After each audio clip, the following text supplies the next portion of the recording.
मुंबईमध्ये राष्ट्रवादी काँग्रेसची महत्त्वाची बैठक तासभरापासून सुरू आहे। बैठकीत खलबतं सुरू आहेत। राष्ट्रवादी काँग्रेसची ही बैठक आहे। शरद पवार यांच्या सिल्व्हर ओक या मुंबईच्या निवासस्थानी ही बैठक सुरू होती। नवाब मलिकांचा राजीनामा घेणार नाही हे या बैठकीत स्पष्ट करण्यात आलेलं आहे। राष्ट्रवादी राजीनामा न घेण्याच्या भूमिकेवर ठाम आहे। साधारणपणे 7:30 पावणे 8च्या दरम्यान ही बैठक सुरू झाली आणि तासभर ही बैठक सुरू राहिली।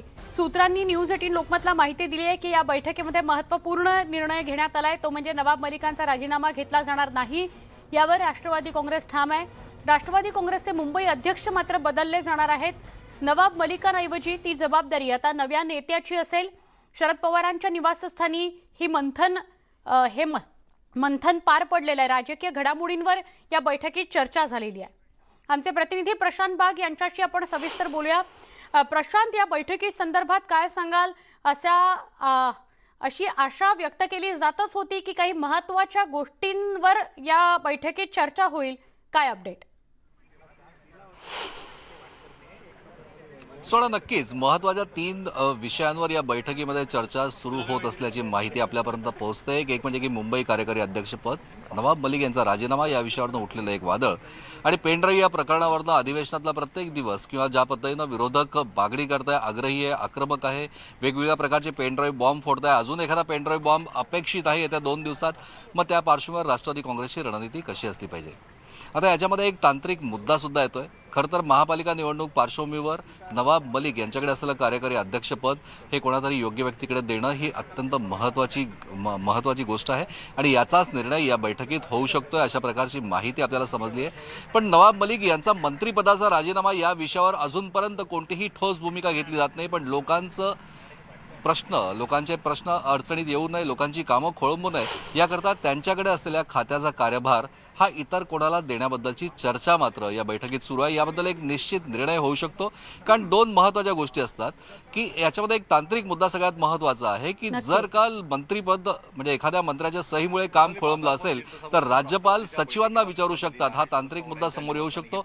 यामुळे नवाब मलिक यांच्या राजीनामावरनं जरी राष्ट्रवादी काँग्रेस ही ठोस भूमिका घेत असेल तरीही नवाब मलिक यांच्या खात्याचा कार्यभार इतर कोणाला दिला जाऊ शकतो। ही एक महत्त्वाची रणनीती याच्यात ठरू शकते। पेनड्राईव्ह प्रकरणामध्ये अनेक राष्ट्रवादीच्या बड्या नेत्यांची, मंत्र्यांची नावं आली आहे। यामुळे रणनीती ठरवणं ही अत्यंत महत्त्वाची भूमिका काय असू शकते याबद्दल निर्णय थोड्याच वेळात ही बैठक आटपेल। आणखी या बैठकीत नेमकं काय ठरलं हे आपल्याला समजेल। सुवर्ण, नक्की प्रशांत, धन्यवाद माहिती दिल्याबद्दल। राष्ट्रवादी काँग्रेसची मुंबईमध्ये सिल्व्हर ओक इथं बैठक सुरू आहे। या बैठकीदरम्यान शरद पवार यांनी युवा आमदारांसोबत संवाद साधला। यावेळी त्यांनी घाबरू नका, मी पुन्हा भाजपला महाराष्ट्रात सत्तेत येऊ देणार नाही असं आश्वासन आमदारांना दिलंय अशी माहिती मिळते आहे। यावेळी विविध विषयांवर चर्चा देखील झाली। युवा आमदारांना शरद पवार यांनी मार्गदर्शन केलं। शरद पवारांनी राज्यातील आणि देशातील विविध प्रश्नांसंदर्भात या तरुण आणि नव्या आमदारांशी चर्चा केली।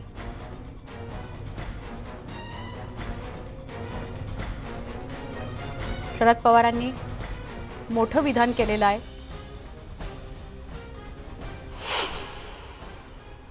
आता बातमी आहे आयकर विभागाच्या छापेमारीची।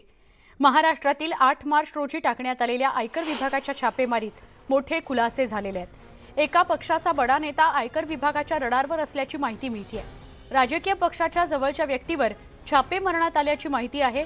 केबल व्यावसायिक सदानंद कदमांकडे आयकर विभागाने धाड टाकली होती। एका सीएवरही धाडीची कारवाई करण्यात आली होती। 8 मार्चला हे छापे टाकण्यात आल्याची माहिती आहे।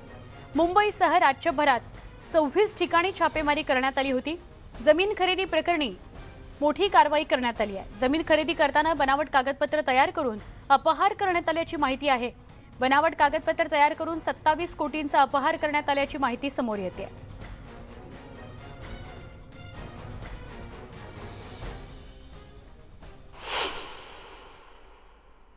आता बातमी नव्या ऑडिओ क्लिपची। भाजपचे नेते गिरीश महाजनांवरील आरोप प्रकरणातील भोईटे गटावर 9 जानेवारीला धाड पडली। त्या संदर्भातील एक ऑडिओ क्लिप न्यूज 18 लोकमतच्या हाती लागली आहे। प्रवीण चव्हाण आणि तेजस मोरे यांच्यातील फोनवरील संभाषण यातून समोर येतंय। या केस संदर्भात कागदपत्र कोणाकडे आहेत, कोणाच्या घरी सापडतील त्यानुसार फिर्यादी किंवा साक्षीदार यांच्याकडून तेजस मोरे यांना ॲडव्होकेट प्रवीण चव्हाण माहिती घ्यायला सांगायचे। अशा आशयाच्या या क्लिप्स आहेत। दरम्यान या ऑडिओ क्लिपची पुष्टी न्यूज 18 लोकमत करत नाहीये. आपल्याला रेट टाकायचे असेल पोलिसांना तर योग्य ठिकाणी टाकता येईल ना. कोणाच्या ठिकाणी सर? यांचं जे प्रोसिडिंग बुक वगैरे जे डॉक्युमेंट असतील हा, ते कुठे ठेवलेले आहेत मला ते. बर आता जर उद्या गेले पोलीस तर कुठे रेट टाकायची. बर बर त्यांचे ऍड्रेस आहे वीरेंद्र बोलतो हो. किंवा वीरेंद्र तर नाहीच आहे आपला हा काय नाव त्याचं? शिवाजी बोयटेचा हाऊस सर्च करू शकतो ना सर? त्याच्या घरात नाही ठेवणार. नाही ना? हा, नाही, नाही. निलेश बोलते आणि हा. त्याचा पुण्याचा ऍड्रेस काय म्हणा. बर सर आम्ही एकदा जाऊन आलो होतो. लालवानीला माहिती ऍड्रेस हा. त्यांना विचारतो. हो सर. हा आणि जळगावचा आणि रेकॉर्ड कुठे म्हणायचं जयंत त्याला विचार. बर बर मग वर्ष असून विचारूनच राहिला साहेब. बरं विचारतो. आणि म्हणता कॅश पण सापडेल म्हणा त्याच्याकडं, कोणाकडे? निलेश बोयटेकडं. हो पण तो त्याचा ऍड्रेस घ्या सांगा त्याला कधी सांगतो. ऍड्रेस आम्ही एकदा जाऊन आलो होतो सर. त्या वारजेला राहत होतो, आदित्य गार्डन सोसायटीमध्ये. तो राहतो का त्याचे फॅमिली? हो पण मग ती सोसायटी खूप मोठी आहे सर. हा हा. नंबर ऑफ बिल्डिंग्स आहेत तिथं, जवळपास 20-25 बिल्डिंग्स आहेत. तो तिथे नाही राहतो. हा, त्याच्या बहिणीच्या सासऱ्याकडे राहतोय. विचारून पाहावा. हो चालेल सर.